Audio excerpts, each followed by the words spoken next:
Kamusta mga tol? O ito naman, Denver Nuggets official roster. Lumakas ba o umina yung natalo sa semifinals laban sa Timberwolves para sa next season? E tirahin na natin yan, pero bago yan, hatsyara muna tayo, focus lang sa goal.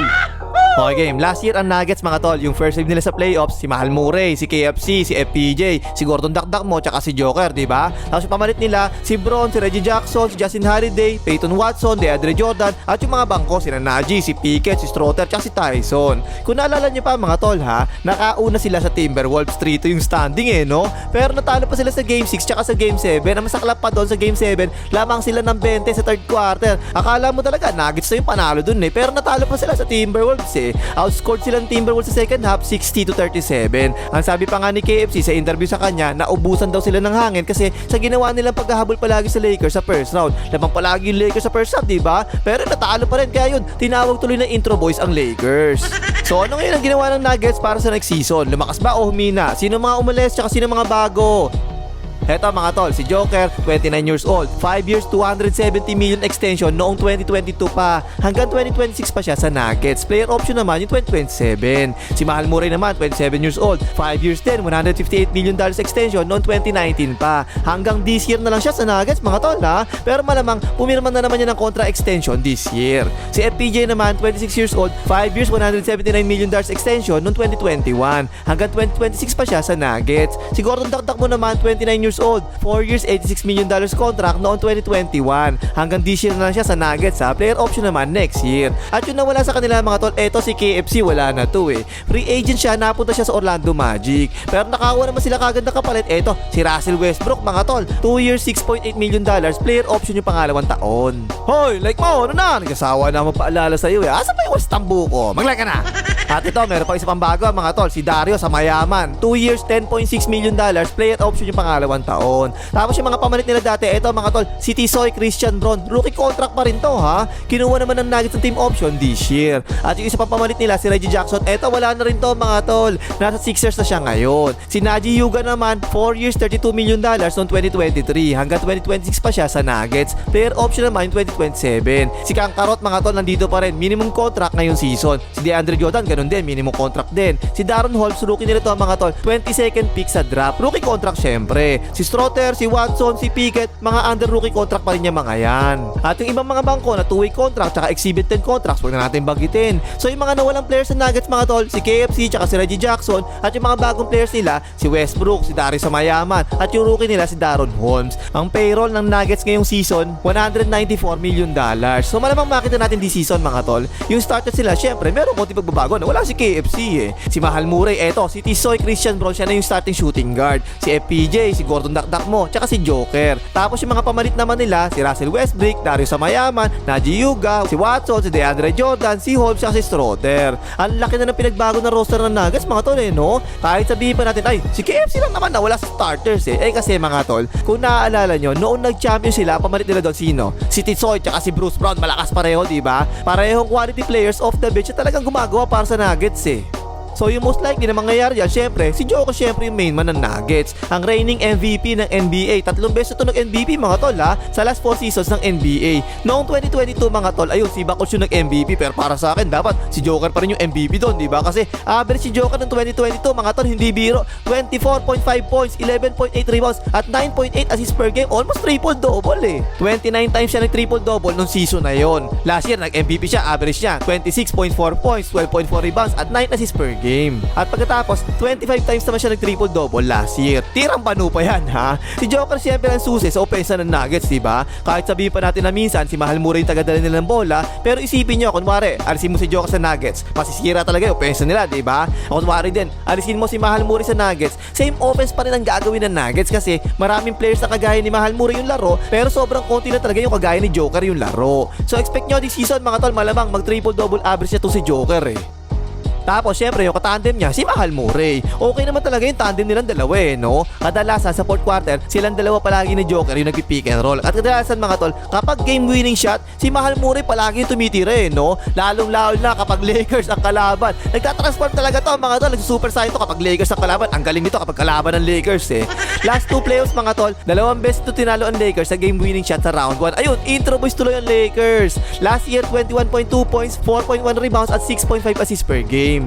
Yan mga tol, almost ganyan din yung average niya nung nag-champion sila noong 2022, di ba? Nag-improve pa nga ng konti yung 3-point shooting niya. Ngayon, 42.5% na sa 3-point last year. Ang taas eh, no? Mas shooter pa kay best shooter of sometimes na 40.8% sa 3-points last year. So expect niya mga tol, malamang ganyan pa rin yung stats niya this year. Ganun pa rin naman ang gagawin ng Nuggets sa opensa, wala naman pagbabago eh. At tapos ito si FPJ, ang 6'10 na small forward ng Nuggets. Sa tira ng tira, hindi naman masa buhay itong hype na to eh. Consistent na rin to mga tol ha. Last year, 16.7 points, 7 rebounds, at 1.5 assists per game. Kita sabi sa inyo, hindi naman masa ang baba ng assist eh, no? Pero yung importante sa kanya mga tol, yung tangkad niya, matangkad talaga to eh. At 39.7% siya sa 3 points. Yung tangkad niya kasi mga tol yan, nagkikreate talaga ng mga mismatch yan sa kalaban. 6'10 kasi taas eh. Kung mag-switch sila kay Mahal Murray, ayun no, ang lit na nabantay nito eh, oh. Meron pa siyang 0.5 steals at 0.7 blocks per game. So nakakatulong rin siya sa depensa ng Nuggets. Wala magbabago siguro dito mga tol eh, no? Malamang same average lang din yung makuha niya this year, pati role niya parehas lang.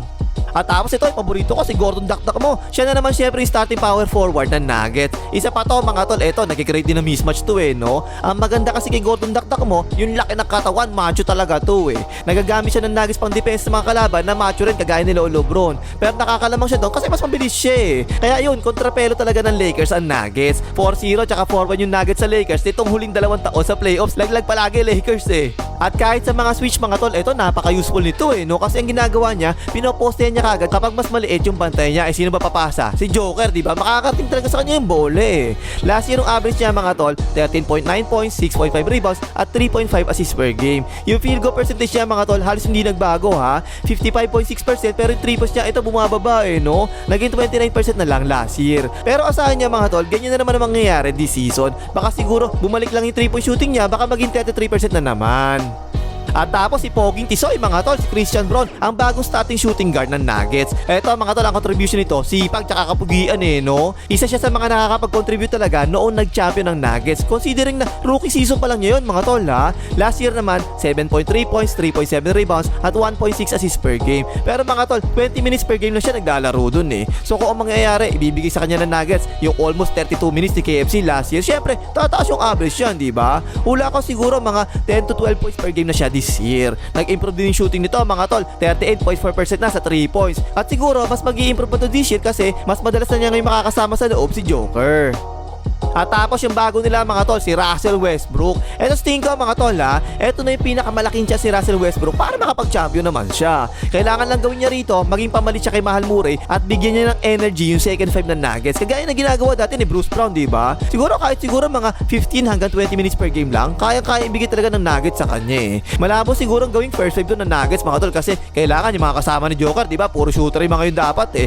Sa labas, 27.3% lang sa 3 points si Westbrook eh. Last year yung average niya 11.1 points, 5 rebounds at 4.5 assists per game. Sa 22.5 minutes per game lang kada laro mga tol ha. Tingin ko mga tol baka bumaba pa ng konti lalo na yung assist niya unless na lang siguro kung siya palagi pahawakin ng bola ng Nuggets pero parang malabo eh no. Siguro kung nakaupo si Mahal Murray mangyayari yun. At siguro kung silang dalawa ni Joker palagi magpipick and roll. Tapos yung isa pang bago nila, si Dario Samayaman mga tol. Eto, Croatian to mga tol, larong European to eh. 6'10 na big man na merong assist shooting. Tingin ko mga tol, ang gagawin nila dito, gagawin nila pamanito kay Joker kapag nakaupo si Joker. Hindi ko actually maisip kung gagawin nila, isasabay ba nila ito kay Joker bilang power forward kasi andyan naman si DeAndre Jordan pa eh, no? Pero para sa akin kasi kapag ginawa nila yon, mukhang mabagal naman yung lineup nila. So malamang gawin nila mga tol, gawin nila pamalit na sentro lang to. Last year sa Warriors mga tol, nalalo pang humina this year na malamang hindi na naman makapasok sa playoffs, no? Average niya doon 8 points, 4.4 rebounds at 2.3 assists per game sa 17 minutes lang kada laro. 37.6% sa 3 points ha. Talaga may shooting sa labas to eh. Siguro ang tingin ko rito bababa yung average ito this year kasi baka maging 12 minutes hanggang 15 minutes per game na lang siya.